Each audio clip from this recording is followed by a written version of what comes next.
friends. I have been talking about ethics in AI right from the start of my journey on artificial intelligence. In my each and every speaker session, so far I have covered almost 30 plus, but I make sure there is a last slide which talks about ethics in AI, because I want people to be cautious about what they are building and understand the repercussions of what they are building on society, because I also consider it as my moral duty. And recently I have been also speaking more on responsible AI. In fact, right from the start of this year, responsible AI has been a hot topic. I covered that in top trending AI ML areas in 2023. I also covered in my last video on responsible AI, where I gave an in-depth understanding on responsible AI, its principles and AI standards. And when I conducted one of the masterclass on responsible AI, a participant came up with this question about the open letter on artificial intelligence, which talks about pause on giant AI experiments. If you have come across this open letter and curious to know about it, then I think this is the video that you should be watching till the end. So let's get started.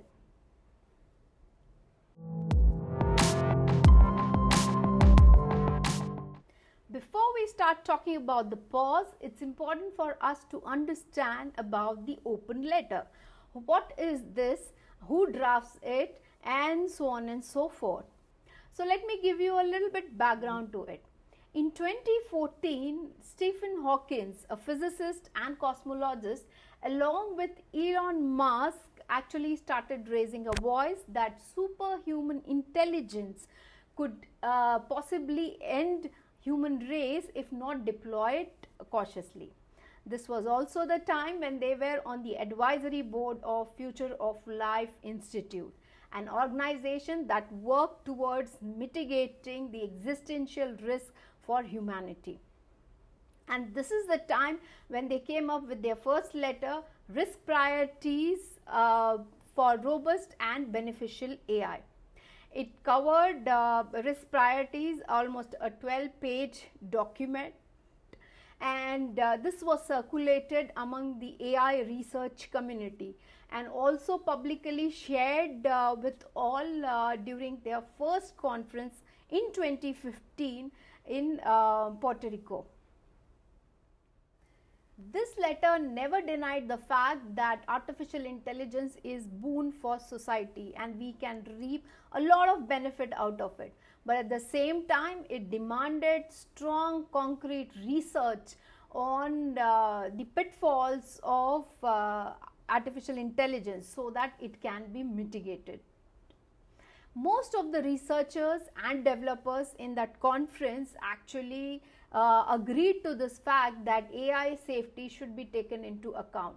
However, for policymakers and general public, it was a good to have information but didn't sound alarming at that time. And today we are here where this is talk of the town.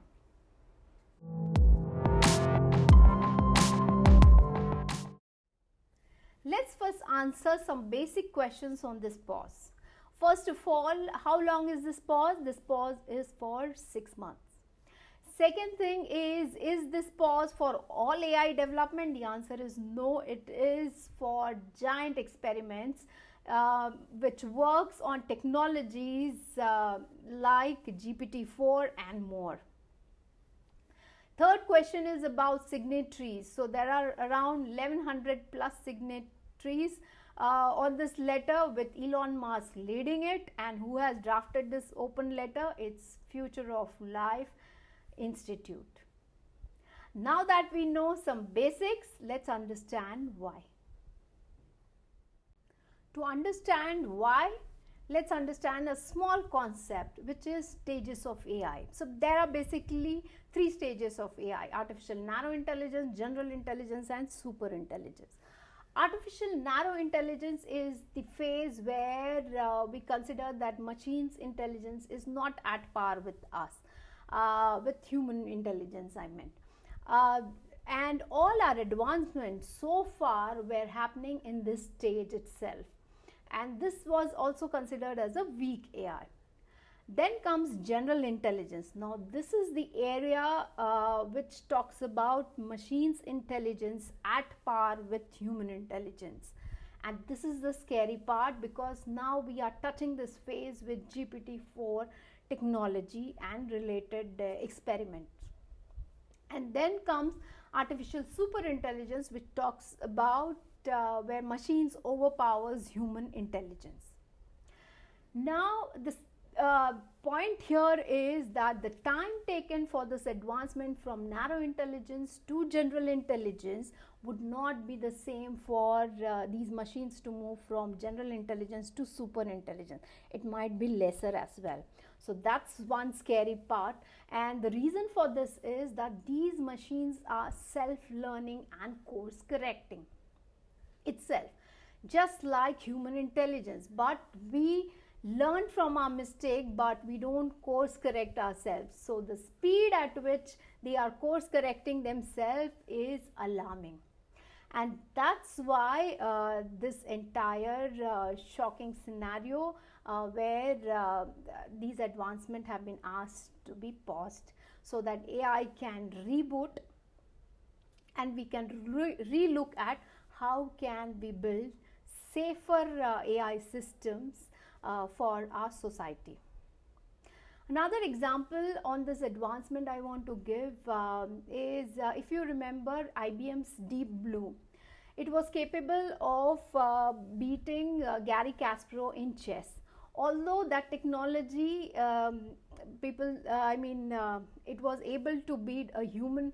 However, the technology was still an artificial narrow intelligence. But then came AlphaGo. AlphaGo was developed by DeepMind technology, which is acquired by Google, and it was able to play a game called as Go, which was much more complicated than chess. Still not a general intelligence. But today we have AlphaGo 0. Now this is a more generalized model because it could beat anyone in chess, Go, Snogget and other games as well. So this is how the advancement is happening step by step. Hope this clarifies and you liked today's video. If you did, please subscribe. Let me know via your comments, and with that, me Sarika Hussain signing off for today.